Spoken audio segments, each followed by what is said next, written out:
In this video, we're going to help you recognize and avoid 5 of the most common scams targeting seniors today. These scams are designed to take advantage of your trust, kindness, and sometimes your desire to help others. Whether it's a phone call, an email, or a knock on the door, scammers are becoming more convincing, making it harder to tell what's real and what's not. But don't worry, after watching this, you'll know exactly how to spot these scams and protect yourself. You're not alone in this. Many older adults across the country are facing the same challenges, and we want to arm you with the tools to stay safe. We'll break down each scam, share real-life examples, and give you easy-to-follow steps to stay protected. So, grab a notebook if you'd like, and let's get started. And if you've ever experienced anything like this, leave a comment below. We'd love to hear from you. Point 1. The Grandparent Scam. The first scam we'll talk about is one of the oldest, but it still catches many people off guard: the Grandparent Scam. Here's how it works. You're at home, and suddenly, your phone rings. The voice on the other end sounds urgent and anxious. "Grandma, it's me, your grandson. I'm in trouble and need your help." Your heart skips a beat. You may feel a wave of panic as the person says they're in jail, stranded somewhere, or involved in some kind of emergency. They beg you not to tell anyone, especially their parents, because they're embarrassed. This is when the scammer plays on your emotions, your love for your family and the desire to protect them.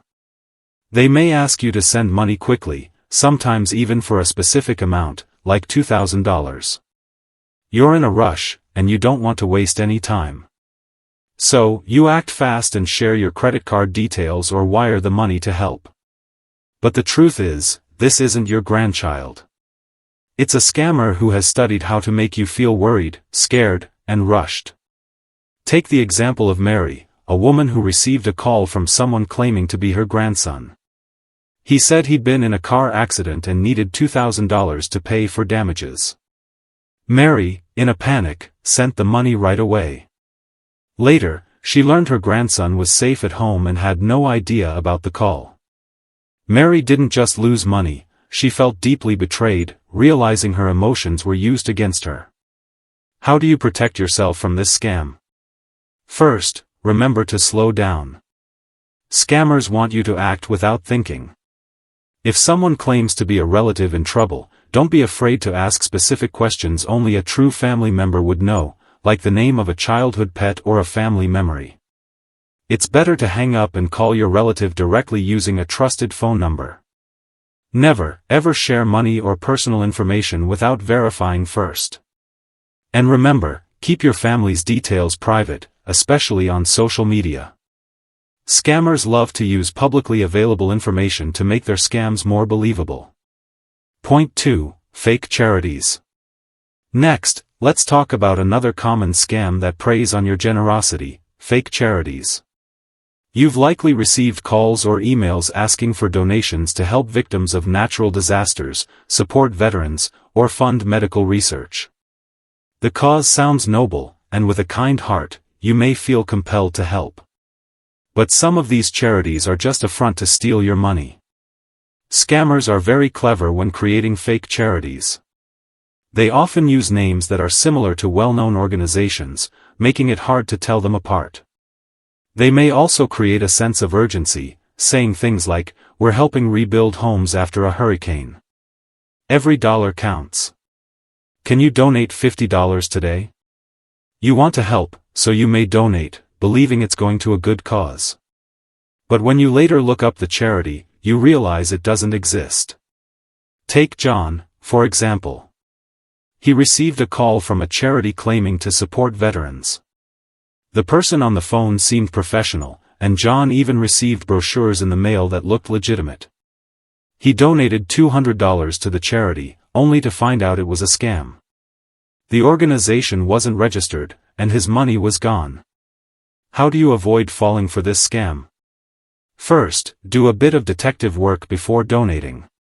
Search the charity's name online and check if it's registered with trusted organizations like the Better Business Bureau or Charity Navigator. Real charities won't pressure you to donate immediately. take your time to research and verify. If you get an unsolicited call or email, don't click on any links or share credit card information right away. Instead, visit the charity's official website directly or call them to confirm the legitimacy of the request. A good tip is to pick 1 or 2 trusted charities that you already know and donate directly to them. This way, you control where your money goes and avoid scammers altogether. Point 3. Investment scams. Now, let's discuss investment scams, which are becoming more and more common.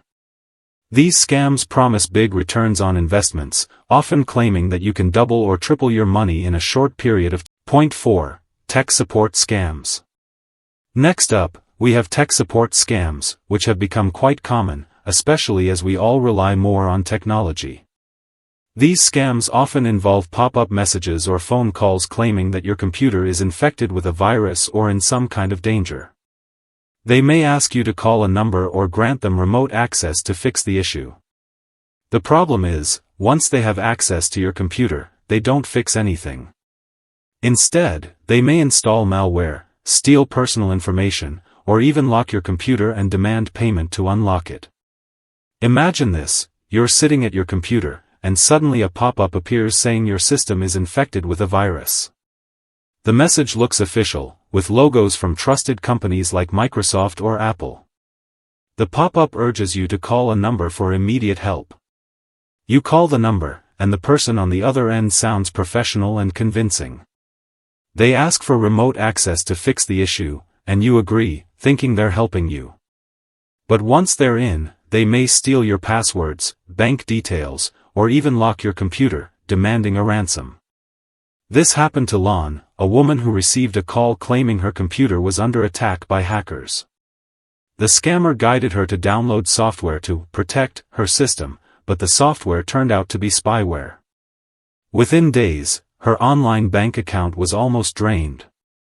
How do you avoid falling for this scam? First, never trust pop-ups or unsolicited phone calls that claim your computer has a virus. If you get a pop-up, don't call the number. Close the message and run a scan using your trusted antivirus software. And if a company like Microsoft or Apple contacts you out of the blue, be skeptical. They don't typically reach out to individual users like that. Never allow strangers to access your computer remotely, no matter how convincing they sound. If you're unsure about any tech issue, ask a family member or a trusted friend to help you. Point 5. Impersonating law enforcement. The final scam we're going to talk about involves impersonating law enforcement or government officials. This scam is particularly frightening because it preys on your fear of authority. Scammers will call you, claiming to be from the police, tax office, or even a court official. They might say you're involved in a crime, owe taxes, or are under investigation for something, and then they demand money to prove your innocence or protect your assets. They often threaten arrest or other serious consequences if you don't pay up immediately. These scammers are experts at making you feel scared and overwhelmed. The situation feels urgent, and you might think you have no choice but to send money quickly. But the truth is, legitimate government agencies never demand money in this way.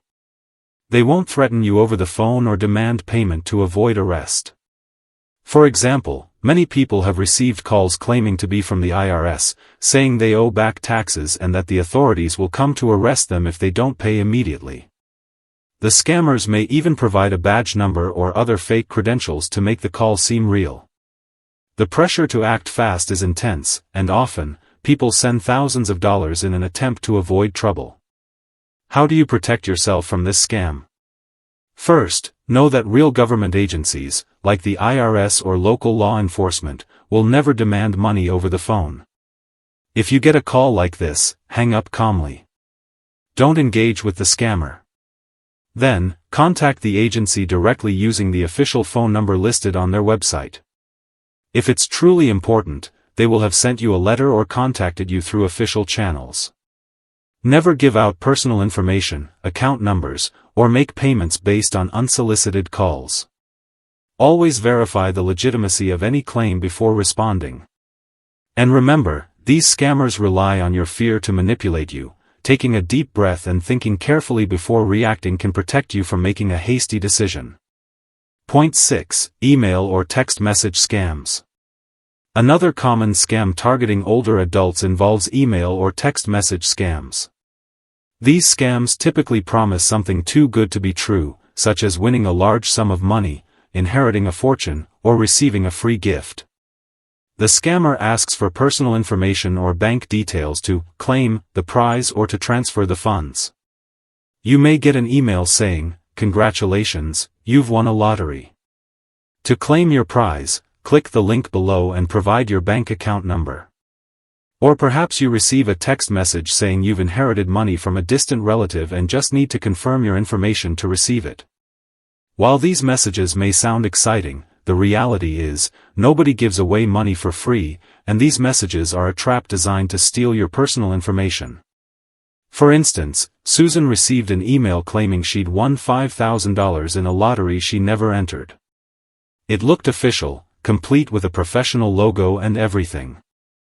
The email instructed her to click a link to provide her banking details to claim the money. Susan, excited about the prize, clicked the link, but instead of winning money, she lost her personal information to a scammer.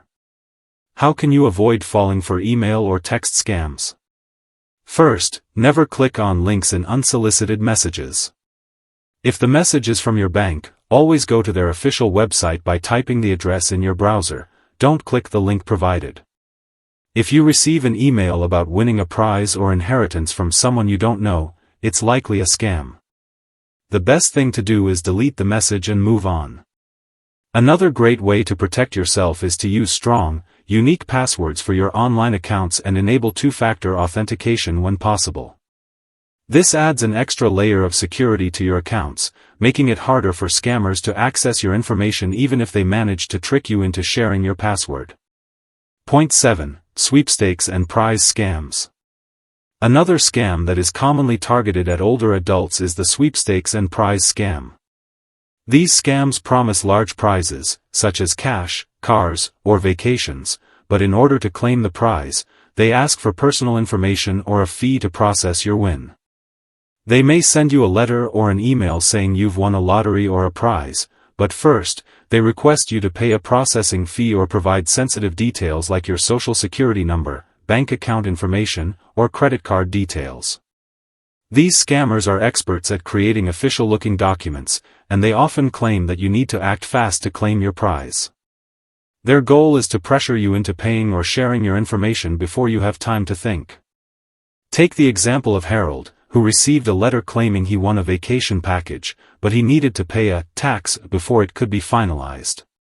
He was instructed to wire $1,000 to cover the fees. Harold sent the money, but of course, he never received the vacation. The company's phone number and website vanished shortly after. How do you avoid this scam? The first rule is to remember, you don't win prizes you didn't enter. If you didn't sign up for a sweepstakes or lottery, you didn't win. Any legitimate prize will not require you to pay fees up front. If you get a letter, email, or call claiming you won a prize but have to pay first, it's almost certainly a scam. The best thing you can do is ignore it and report the scam to the authorities. If you're ever in doubt, contact the company or organization directly through a verified contact method and ask if they really sent you the message. If it's legitimate, they will be happy to confirm. As we wrap up, it's important to remember that while scams are becoming more sophisticated, you don't have to face them alone. Knowledge is your best defense. By being aware of these common scams and knowing the steps to take to protect yourself, you can avoid falling victim to these dishonest schemes. The key takeaway here is simple: slow down and think carefully before acting. Scammers thrive on urgency and manipulation, but by staying calm and taking the time to verify, you'll stay one step ahead. Share what you've learned today with friends, family, and loved ones, especially those who may be more vulnerable to these scams. If you've ever encountered a scam or have a tip on how to avoid them, we'd love to hear from you. Please leave a comment below and share your experience or thoughts. And if you found this video helpful, don't forget to like, subscribe, and share it with others who could benefit from this information. Thank you for watching, and remember, you have the power to protect yourself and your loved ones. Stay safe, stay informed, and we'll see you in the next video.